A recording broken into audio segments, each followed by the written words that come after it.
What is going on, y'all? I'm Cam Best. He's Lambie Series. Welcome back to 8 Cubes, the show where we talk about the 8 most important topics in Marvel Snap, starting with Fenris Wolf. And Fenris Wolf is the card that will be coming out on Tuesday. It is a 2/3 with an activate ability that revives the highest power card among destroyed or discarded cards that your opponent has. So if you have destroyed something big, you will get it on your side of the board next to that Fenris Wolf or at that Fenris Wolf's location. And that is a very interesting value proposition. Obviously, there are some synergies with Shang-Chi. There are also some smaller synergies with cards like Gladiator, Yondu, even something as weird or odd or out of the box as Black Bolt, or even perhaps a Silver Samurai. All of that is to say, Fenris Wolf is one of my more anticipated cards of the month, but it was much more anticipated when everyone was playing Scar. Now that not everyone is playing Scar, where are you on Fenris Wolf, Lambie? The funny thing is I actually like it more now because okay, so firstly it's a 2/3, right? So it fits naturally on curve. It's a like 2/3 is just like normal stats for a 2 cost card, right? Secondly, like when you mentioned Yondu and Gladiator, I actually like this in the mill deck quite a bit because it just curves very nicely, right? Like if you play this one, then you play Gladiator on turn 3, you can activate and then you can, revive the. Oh no, you can't wait. You can well, but You eventually can. eventually No, you you can can do activate that. and you can, right? Yeah, you can play Fenris this Wolf. and then play Gladiator and activate. That'll work.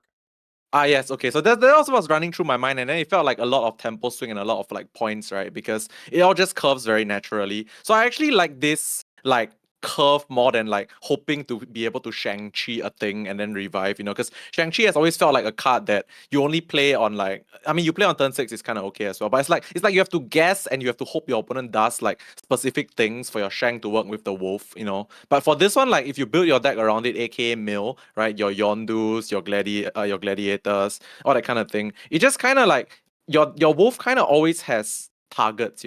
So personally, like going the mill direction with the Fenris Wolf is something that I would like to try. The funny thing is I never really like mill as a deck, to be honest. Like it's never really been my thing. But this card like gives me hope, gives me a bit more like inspiration and like I feel like this deck could be a thing, because I feel like mill strategies do affect certain decks in the game whereby, like, for example, the Asian Venom Iron Man deck, right? Like there are so many good targets that you can like destroy or mill with Yondu or Gladiator. I think the entire deck gets killed by Gladiator anyway. So this card I feel fits very nicely in that deck, and personally I'm excited to try it out. I think that the interesting thing to me about the Mill deck is that Mill as an archetype in its current formation is actually just like a mid-range deck with a Mill sub-theme. Like, yeah, Yes. there's Mill stuff happening, but ultimately what it's doing is mostly just playing a lot of stats. And I think this card actually helps that deck achieve that goal. You are already doing things like Gladiator, you are already doing things like Yondu, you are already doing things like Shang-Chi, and so that means that you're not really going out of your way to fit this card in there. It's just going to be a 2/3 that is sometimes a 2/5, sometimes a 2/7, sometimes even larger and larger and larger and larger than that. And one thing that the mill deck has lacked is an overpowering thing to do. Like, it has not had any like real big banger slams in the deck. It's not like it's doing anything super cheaty like Luke Cage Anti-venom a lot of the time. This is that. If you can Shang-Chi Fenris Wolf, you have a very unfair play. And adding an unfair play into a fair deck is a great way to get more free wins. Yes, you will get armored and cosmoed, and that will suck. But this is now a free addition to that deck. It is not sacrificing anything to add that Fenris Wolf, and it is adding in a potential huge blowout play, which I think actually will help that deck meaningfully exist in this game.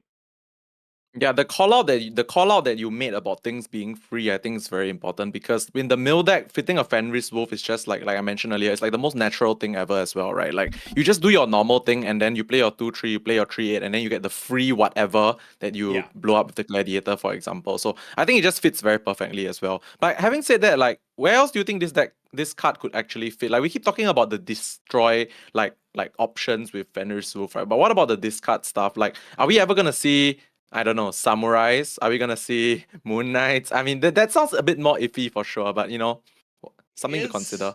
It's a little iffy because this card says highest power, right? Silver Yeah. Samurai explicitly hits the lowest power, and Black Bolt explicitly hits the lowest cost. So it's like, what am I actually going to be getting when I do that? I think that section of the like metagame, like if that deck was good, it would be stronger than Mill is because it's attacking options that actually exist for you. They're in your hand as opposed to options that mostly won't exist for you because Mill doesn't actually start impacting the game until it starts denying draws. Every mill before a draw denial is not actually changing anything. It's just you weren't going to draw those cards anyway. Is basically how you can think about it, right? Imagine they were just on the bottom of your deck, and so the way discard works is much more dangerous and much more powerful, but this card feels specifically balanced around the fact that the discard stuff that we have is pretty ticky tack. Like we have a card that targets the smallest thing in both energy cost and in terms of actual power, and this card wants to bring back big things, so I'm not actually sure how much it goes with Black Bolt. Let's talk about Malekith in review. I am a little higher on him than I was previously.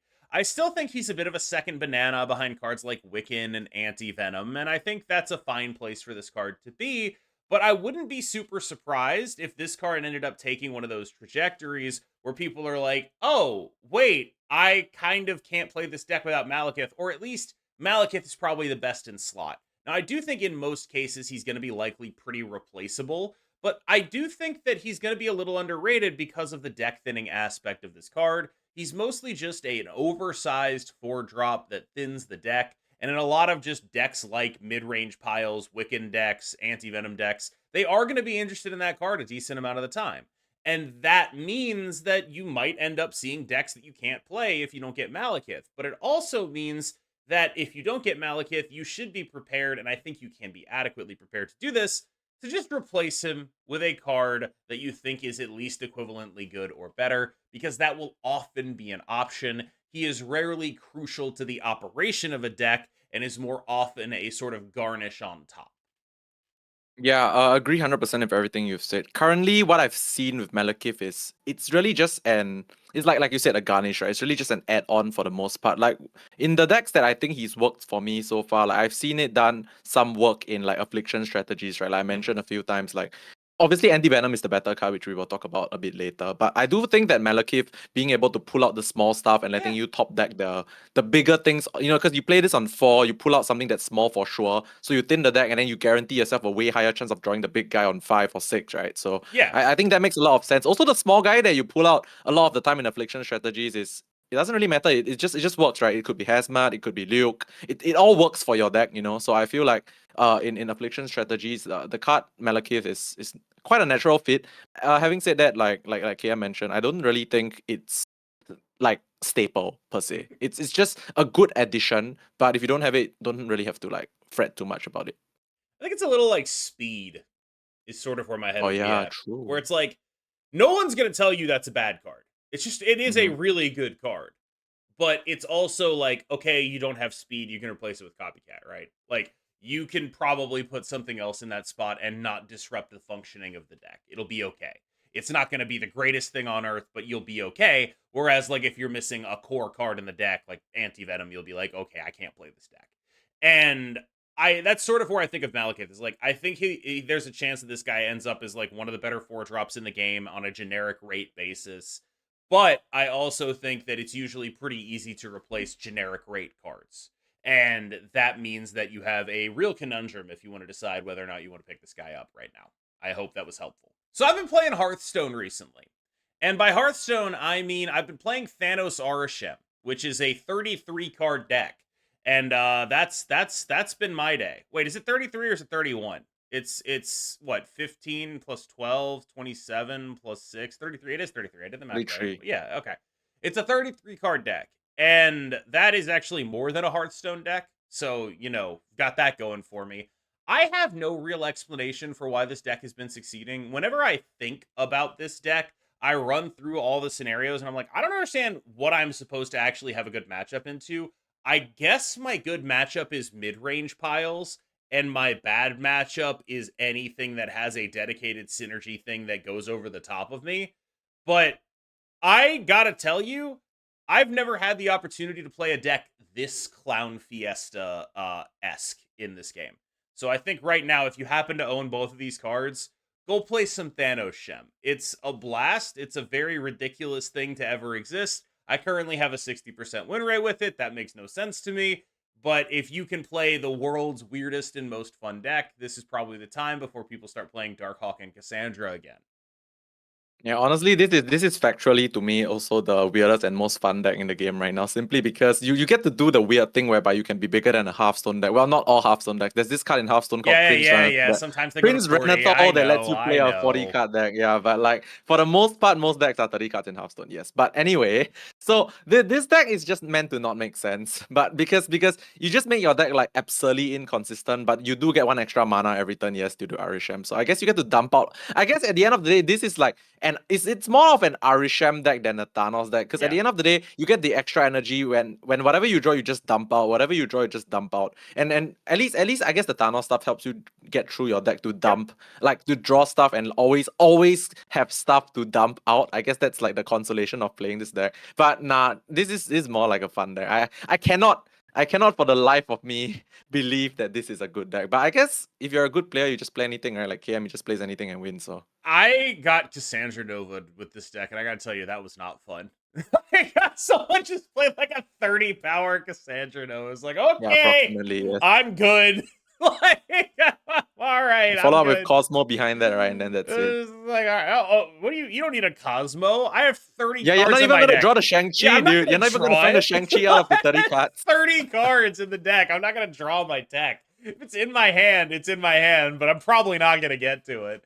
I don't know. That's what playing the deck felt like. It was just like it basically is just a bigger Arishem deck. And the thing about the Arishem stuff is that like you actually are pretty excited to see every Thanos stone in Arishem True. because it A discounts Mockingbird and B will draw you cards. And Thanos himself just starts in hand. And so it's like, okay, normally that would be bad, but in Arishem you play him on turn 5, 4 if you get the time stone at some point. And so it's like not really all that bad. The other thing this deck was doing was going back to wave. Playing just wave into Mm. Thanos because you always have Thanos is like a pretty sick turn 2, turn 3 kind of thing to do. You got like some cool stuff going on in the deck.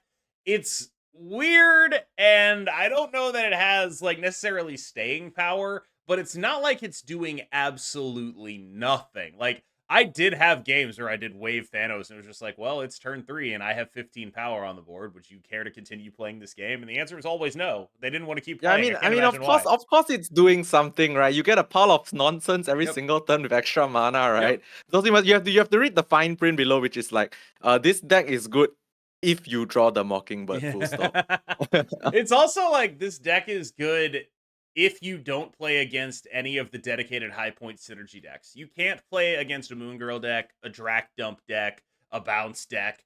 You just don't have you're just not equipped to that for your because your deck is just so full of random garbage that you just can't really face up to anything that's like doing a very focused high points game plan. So, is it just me, or is Surtur kind of not a lot around anymore? What's going on there?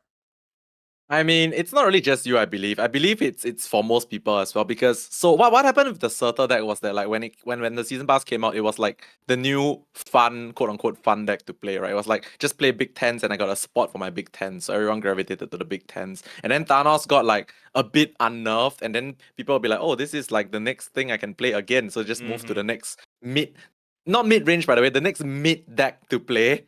So they shifted to Thanos, and I guess the funny thing is the only place I really see Surtur in right now is actually in the Thanos deck. Like I see more Surtur in Thanos than the actual Surtur tens deck, like around right now, which is I guess okay because you can realistically easily fit Surtur in the Thanos deck, right? It kind of just works as well. But like I think at the end of the day, we talked about Surtur like in the previous like videos as well, that this card is very like how would I say it fits in like one style of deck, which is like Jam Big Idiots deck. And I guess Thanos is by definition kind of a Jam Big Idiots deck Yeah. as well. So this is like the newer Jam Big Idiots deck right now. And then I guess that's why you're seeing it a bit more in Thanos and not so much of just the natural 12 card Surtur deck. It doesn't make a lot of sense to me though, because like the nut draw of the Thanos Surtur deck is the Surtur nut draw, and it's Yes. like we're adding more inconsistency into the Surtur nut draw. And it's like, Yeah, why are you're we playing doing Car that? Obsidian instead of like, you get what I mean? You're playing Car Yeah. Obsidian instead of like the other 410. Yeah, like why are we doing that? Why are we making our nut draw less likely to happen when that's the only thing that's actually good in our entire deck? I would like to take a victory lap. Anti-venom is a card that I was higher on than a lot of other people, and I said this repeatedly as it was happening. I remember very explicitly when I released the 8 Cubes episode in which we previewed Anti-venom, someone left a comment to the extent of to the effect of, "Hey, why are you guys pretending this card is going to be good? Why do content creators always have to lie about stuff like this?" And I got to tell you, that kind of comment always offends me. It always pisses me off, the idea that I would get on the internet and lie for what, second dinner's profits when they don't pay me. Like, it's just kind of a ridiculous thing, the idea that I would feel obligated to hype a game or whatever because that's where my income comes from, because that's not where my income comes from.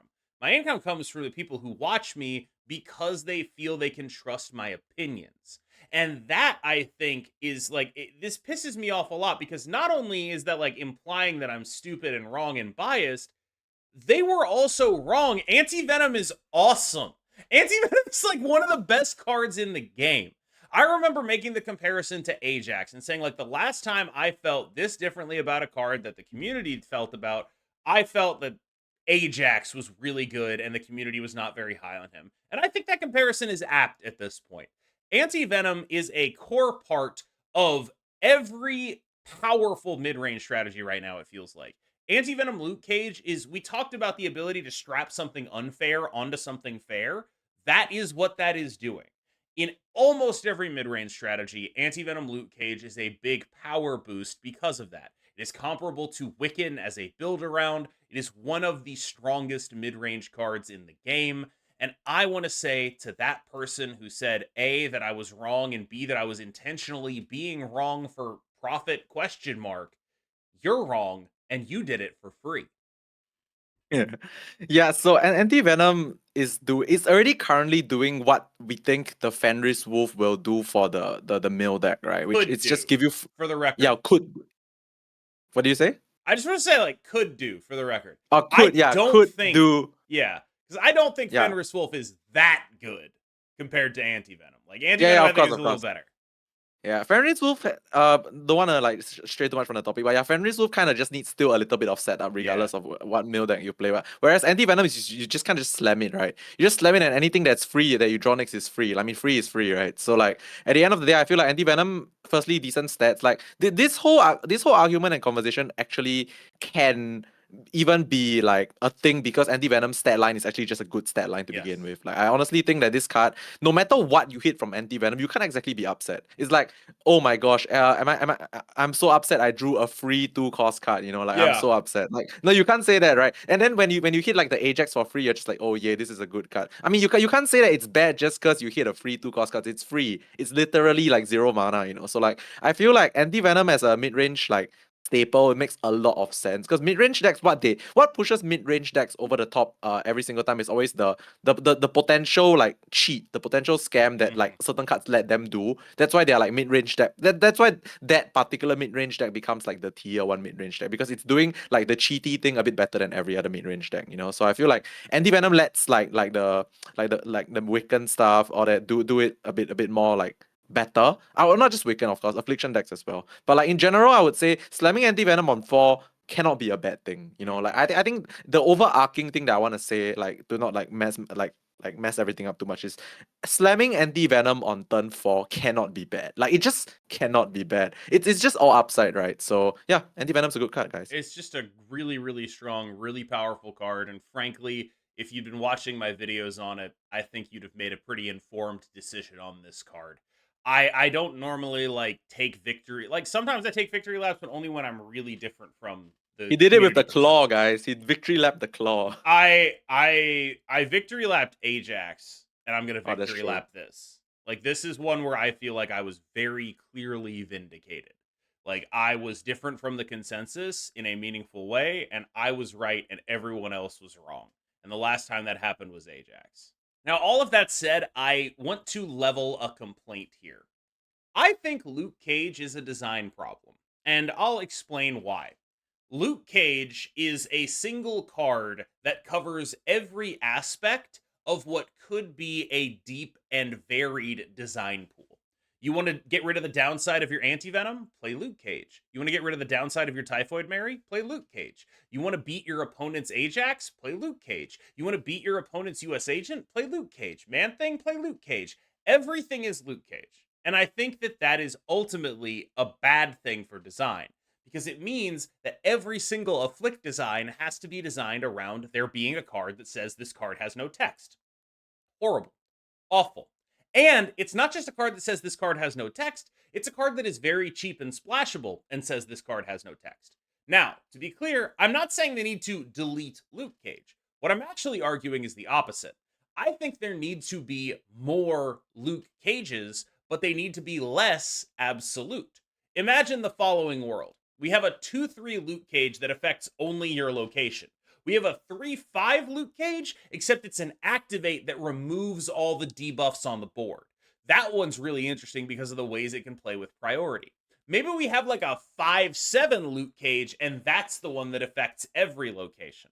The reason I bring this up is because I think that decks should be able to choose the degree to which they tech against Afflict. Afflict has become a larger and larger and larger and larger part of design. There's like an Afflict card every other season at this point. And the more that keeps happening, whether it's an Afflict card in the way that Anti-venom is an Afflict card, or an Afflict card in the way that Ajax is an Afflict card, the design space is always permanently closed off by Luke Cage. And I think that there should be more options for people to choose to play with those cards. And I think ultimately Luke Cage is actually one of the bigger design issues that faces Marvel Snap. And I would like to see that problem being worked on and solved. Yeah, so I actually only have one thing to add to that, and I also kind of want to know what you guys think and whether which like Marvel character would make sense for this. You know what I Mm, want? I want a one cost Luke Cage-esque effect, but not exactly Luke Cage. sure. I want a one cost on review that says like I can reset the power of one card on the field, just one on in that location, just one. Ooh. So you can play a whole lane of green power, and then you can only reset one. So it's kind of interesting. So you can only reset you can reset one of your opponent's things, and you can still have a full lane of green power, that kind of thing, for one cost. Are you I saying think that'll like be. a one cost Shadow King that only hits one thing? Yeah, I just went one whole circle, and that's basically what I wanted to say. Yes, I just wanted like a targeted like Luke Cage-ish style effect, for one cost. Specifically one cost, because if it's any more expensive, it will never see play. So I think for that kind of effect, I think maybe one cost would be perfect. Yeah, I want one of those kind of cards because like it lets you sort of like control, right? Like you can like choose which card you want to like reset. I really like that kind of card. Like it's very Nico-esque, cheap card that lets you like choose its effect for like a specific situation. So a one cost card really fits the bill for this kind of thing. Because like if it's any more expensive, like it's a bit too difficult to play. That actually reminds me, they should make a card that's like old Luke Cage that prevents your stuff from being Shadow King. That could be a niche too. Mm. Like, and I'm not saying it needs to prevent everything else too. It could just actually prevent your stuff from being Shadow King. Like, say, like your green power is permanent or something like that.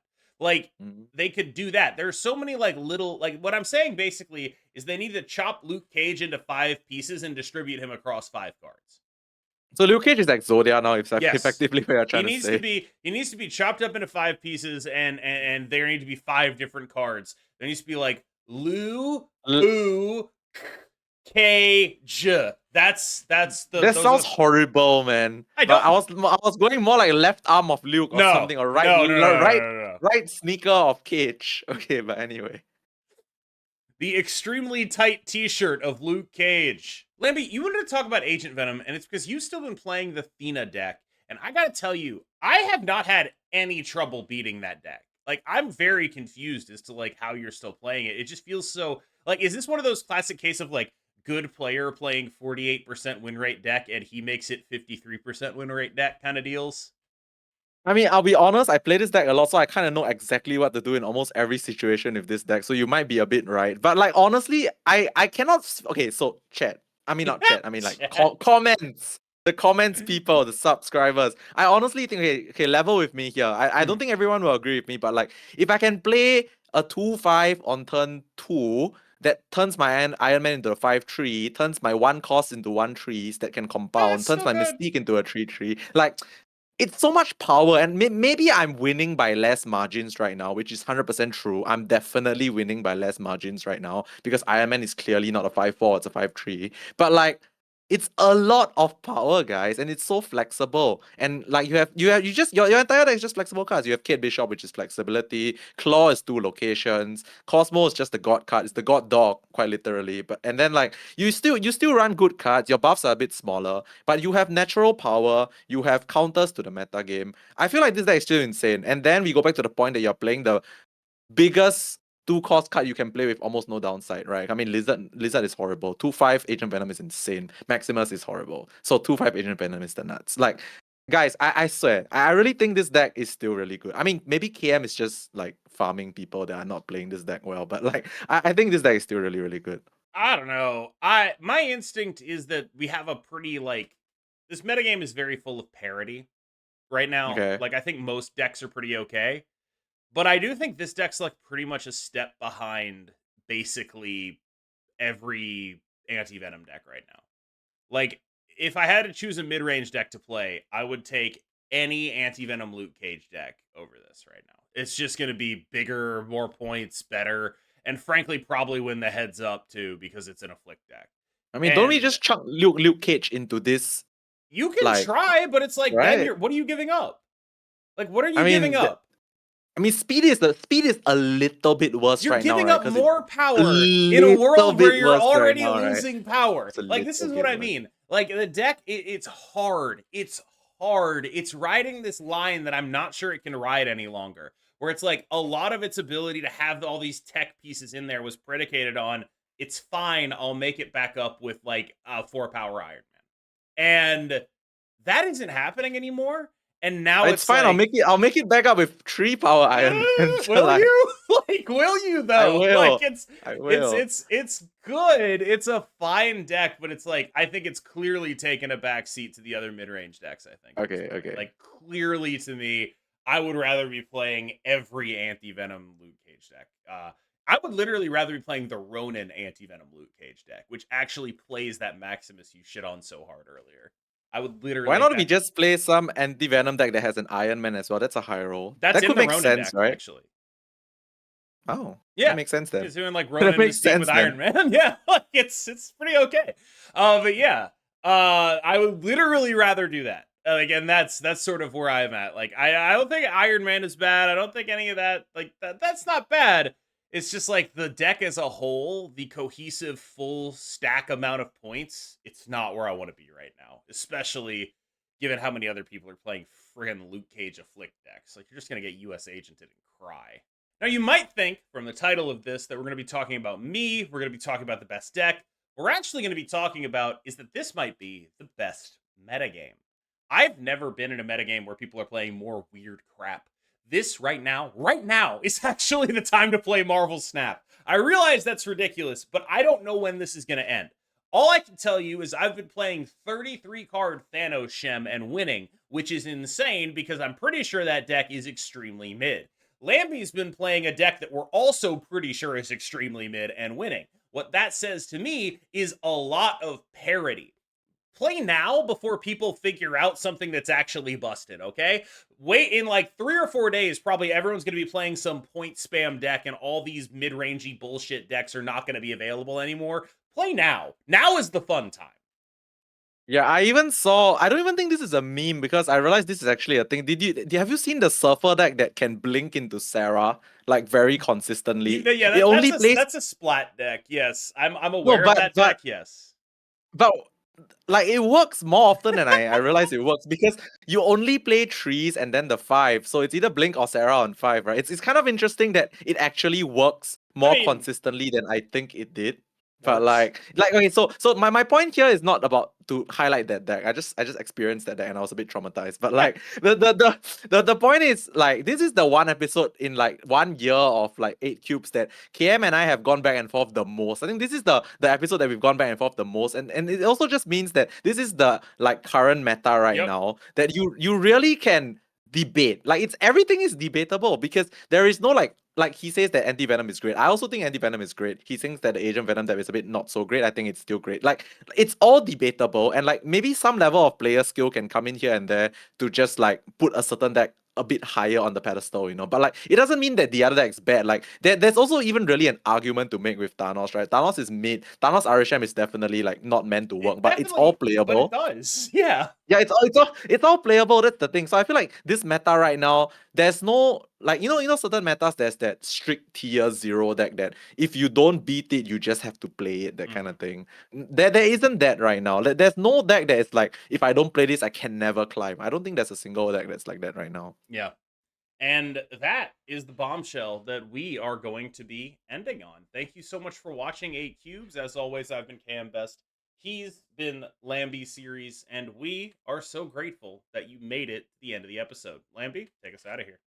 Like, comment, and subscribe, guys, and we'll see you guys in the next one. Bye bye.